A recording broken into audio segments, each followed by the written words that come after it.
journal. Bénédicte Kanda. Madame, Monsieur, bonjour. Merci de nous rejoindre sur Radio Lomé pour le journal de la mi-journée. À la une, le chef de l'État-fort Essaouzina Nyasingbe a lancé ce matin à Blita la nouvelle phase de la centrale photovoltaïque qui passe de 50 à 70 MW avec un système de stockage sur batterie, une capacité pour l'autonomie complète de la ville de Blita. Les forêts sont à l'honneur ce 21 mars. Elles sont extrêmement bénéfiques pour notre santé et il est vital de préserver ces ressources naturelles. À suivre dans ce journal, l'état des lieux des forêts au Togo. La poésie, l'art d'évoquer et de suggérer les sensations, les impressions et les émotions par les sons, rythmes et harmonies, en particulier par les vers. On en parle également dans cette édition. Et puis sport, tennis, apothéose ce matin à Lomé du tournoi d'échauffement suivi du championnat d'Afrique ITF 4 des jeunes âgés de 14 ans et moins.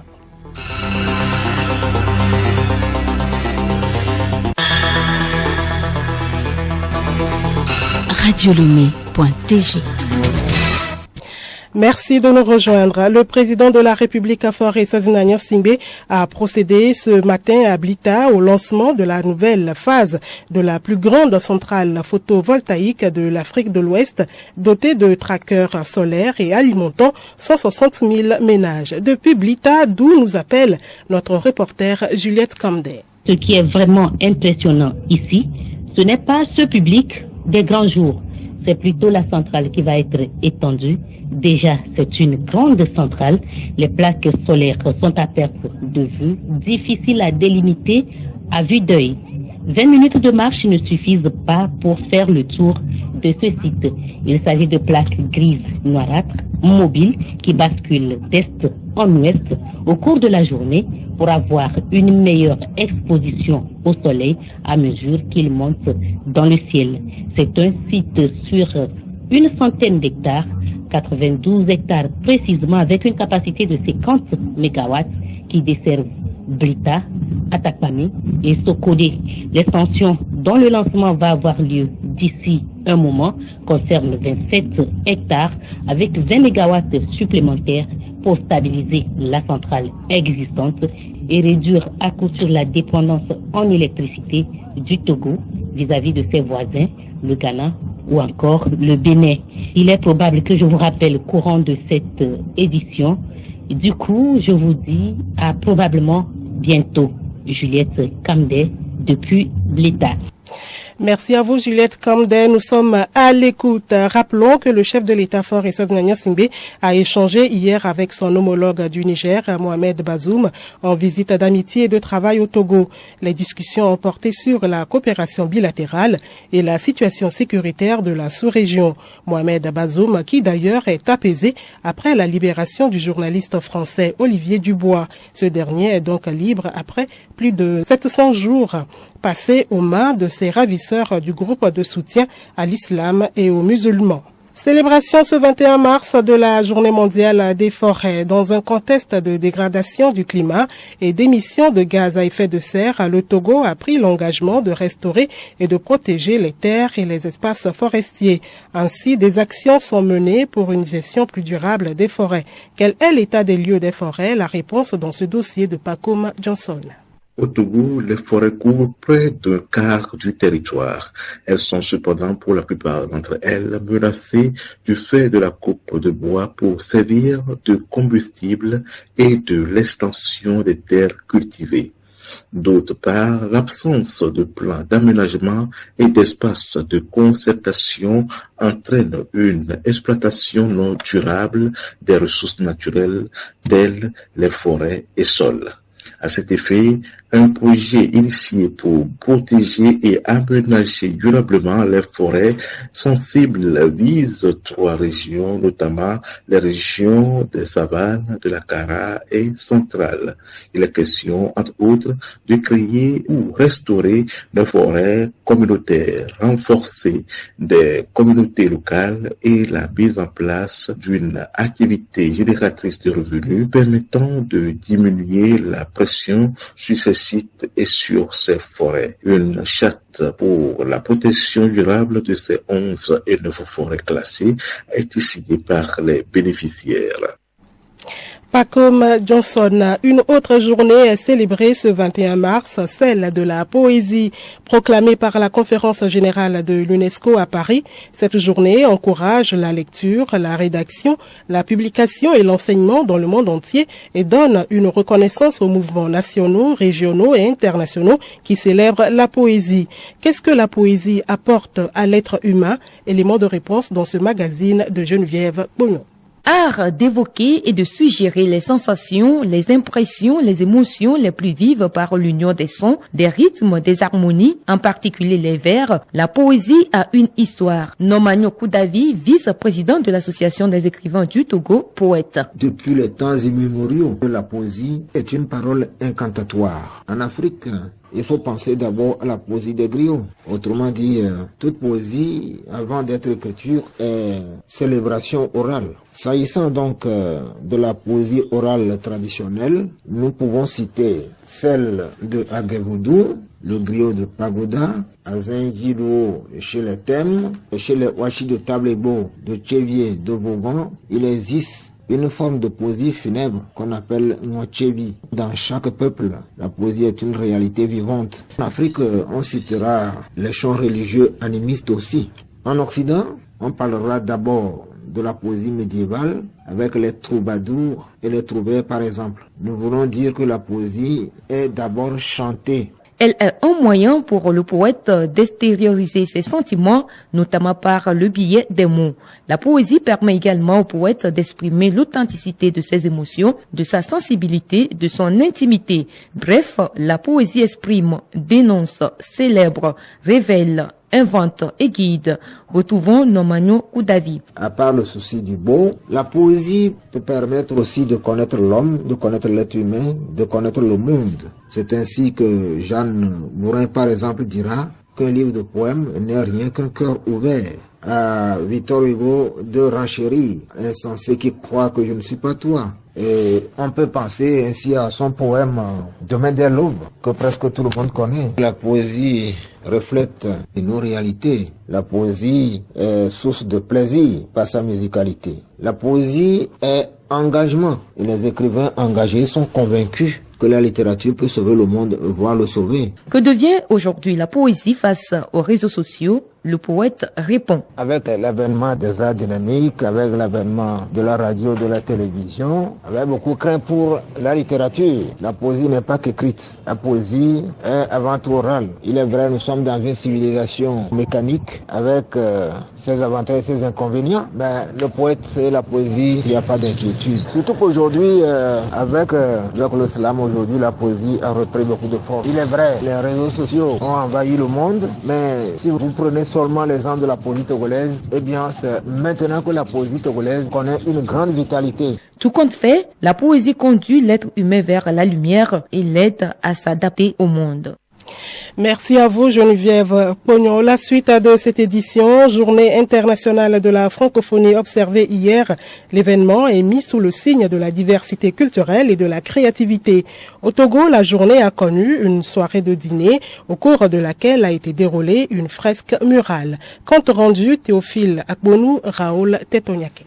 Peint aux couleurs vives, la fresque laisse entrevoir des symboles, entre autres un cœur dans lequel se trouvent les différents drapeaux des pays membres de la francophonie et des messages comme l'union fait la force ou encore égalité homme-femme. Jean Koumi, artiste plasticien, maître d'œuvre. Nous avons laissé libre choix aux enfants de s'inspirer, y compris moi-même, de la manière dont je vois le symbolique de la francophonie. Que ce que vous pouvez voir aujourd'hui ici, nous avons le centre de l'œuvre qui rassemble les 12 pays de la francophonie, les peuples qui cohabitent ensemble dans mon imaginaire, qui s'aiment ensemble, qui voient l'avenir ensemble. Cette année, la francophonie veut mettre en exergue la diversité culturelle et la créativité. Thi Huang Mai Tran, représentante de l'OIF pour l'Afrique de l'Ouest. Promouvant la langue française et la diversité culturelle et linguistique, la paix, la démocratie et les droits de l'homme, l'éducation et la formation, la coopération économique au service du développement durable.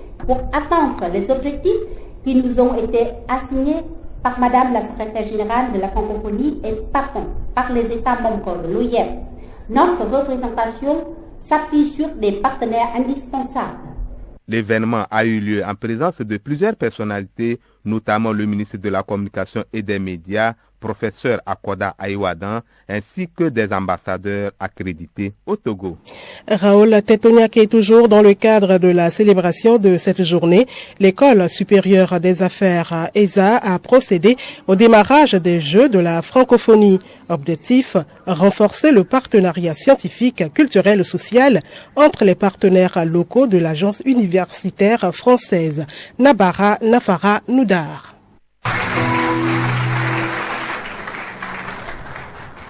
À l'entrée et tout au long des murs du terrain de l'ESA, ce sont des affiches différentes de l'AUF et de cette école qui nous accueille. La salle de cette école, ayant servi de cadre pour le lancement de cette cérémonie, était dorée de guirlandes de couleurs orange, jaune, blanc, bleu et rouge. Les étudiants dans leurs costumes blancs, bleus, cravates jaunes et certains dans les tricots et chapeaux blancs de l'AUF sont assis sur des tables bonds, drapelés de l'AUF en main. Sous le signe de leur directeur, chacun de secoue son drapelet. Juste devant sont assis les autorités sous une table et des chaises blanches avec la mention ISA là-dessus. Les hôtesses également, dans leur uniforme de couleur bleu-blanc, accueillent les invités. Plusieurs personnalités ont émis des discours. Nyo Baba, directeur de l'AUF. Dans toute organisation, il importe de désigner une journée pour célébrer votre organisation, va mieux faire connaître et faire connaître ses activités, mais aussi donner l'opportunité aux autres, aux membres et aux non-membres, de pouvoir participer activement aux activités. L'ESA a été reçu comme membre titulaire de l'AUF selon le président directeur général de cette école, Charles Birega. Nous avons accepté d'abriter les Olympiades de la francophonie parce que d'abord, nous partageons les valeurs de la francophonie autour de la langue française, de fédérer les cultures, les énergies et surtout permettre à la jeunesse estudiantine de pouvoir s'épanouir. Cette activité a eu lieu en présence des étudiants et des représentants des institutions. Nabara Nafara Noudar, cette cérémonie est organisée par l'agence universitaire française et ses partenaires. Dans le domaine agricole, les préparatifs se poursuivent pour la campagne agricole 2023-2024. Dans la région centrale, les parcelles sont mises au propre. Les producteurs attendent une forte pluie pour semer. Madame Aligan Afi, agricultrice responsable de coopérative, s'exprime au micro d'Odette Pira. Ici, dans la région centrale, plus précisément à Sokodé, la campagne agricole a commencé avec le défrichage des champs. Toutes les parcelles sont mises au propre afin de semer au moment opportun. Donc, les champs sont défrichés. Nous n'attendons qu'une grande pluie pour commencer le semis. Les semences sont vendues à la Kajia et dans les kiosques agricoles, à savoir le paysan, Monfit, etc., à un prix abordable au kilogramme. Nous lançons un appel à nos consoeurs qui hésitent à embrasser le travail de la terre, de nous rejoindre afin que nous puissions emblaver de vastes espaces. Car aujourd'hui, l'État a mis beaucoup de mécanismes pour promouvoir la femme agricultrice. Les terres sont disponibles au niveau des chefs. Pour plus de renseignements, elles peuvent s'adresser au service ICAT de leur localité. À l'instant, Madame Aligan Afi, agricultrice responsable de coopérative. L'actualité sportive à présent avec Milek Agbokou. L'école supérieure des affaires s'est mesurée en basketball avec IAOC ce lundi à l'occasion de la journée internationale de la francophonie. En football, les deux écoles se sont également affrontées et c'est ESA qui bat IAOC par 2-0. Le directeur de l'ESA, Charles Birega, s'est réjoui de la rencontre. Le match d'ouverture, c'est ESA contre IAOC en football et en basketball pour lancer ces activités qui vont durer toute la semaine au profit des étudiants des instituts, des universités privées et publiques qui sont membres de l'AUF. Le Togo joue bientôt le Burkina à Marrakech vendredi prochain. Puis mardi, le match retour à Kégué. C'est dans le cadre de la double confrontation des 3e et 4e journées des éliminatoires de la Coupe d'Afrique des Nations. Le ministre des Sports, Dr Lidi Bessikama, appelle le public à une grande mobilisation. Public sportif togolais, hommes, femmes, jeunes, enfants, papa, maman, frères et sœurs de la diaspora, amis du Togo, chers supporters, l'heure de la mobilisation a à nouveau sonné. Pour qu'ensemble nous communions avec nos ambassadeurs du football, nos éperviers, pour la double confrontation marquant les 3e et 4e journées des éliminatoires CAN Côte d'Ivoire 2023. Le vendredi prochain, 24 mars, en aller, le Togo affrontera le Burkina Faso à Marrakech, au Maroc. Et le mardi 28 mars, ce sera le match retour sur la terre de nos aïeux, au stade de Kégué. Je nous invite donc tous à un sursaut patriotique et à l'union sacrée autour de nos éperviers pour la qualification du Togo à la phase finale de cette CAN en Côte d'Ivoire. Chers compatriotes, ensemble nous avons commencé, ensemble nous poursuivrons et réussirons la renaissance de notre football. Tous éperviers, en toute espérance pour la patrie. Et pour clore cette édition, l'information insolite. En France, les locaux d'une banque sont restés ouverts par erreur pendant toute une nuit et 2 sans-abri sont entrés facilement pour charger leur téléphone. Durant leur déambulation, les 2 hommes n'ont déclenché aucune alarme. Ce sont d'ailleurs eux qui, de leur propre chef, ont alerté la police qui est venue sécuriser les lieux. Après cet incident, la banque a évoqué un dysfonctionnement interne avec une mauvaise fermeture de la porte. Eric et Geoffrey, les 2 sans-abri, n'ont semble-t-il encore eu droit à aucun remerciement.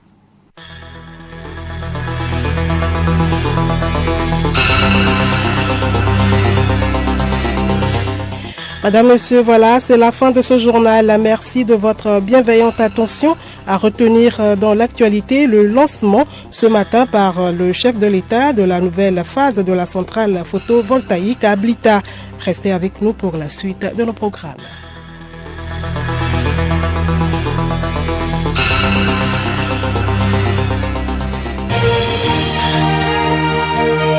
Radio Lomé, boîte postale 434, email radiolomé@radiolomé.tg. radiolomé.tg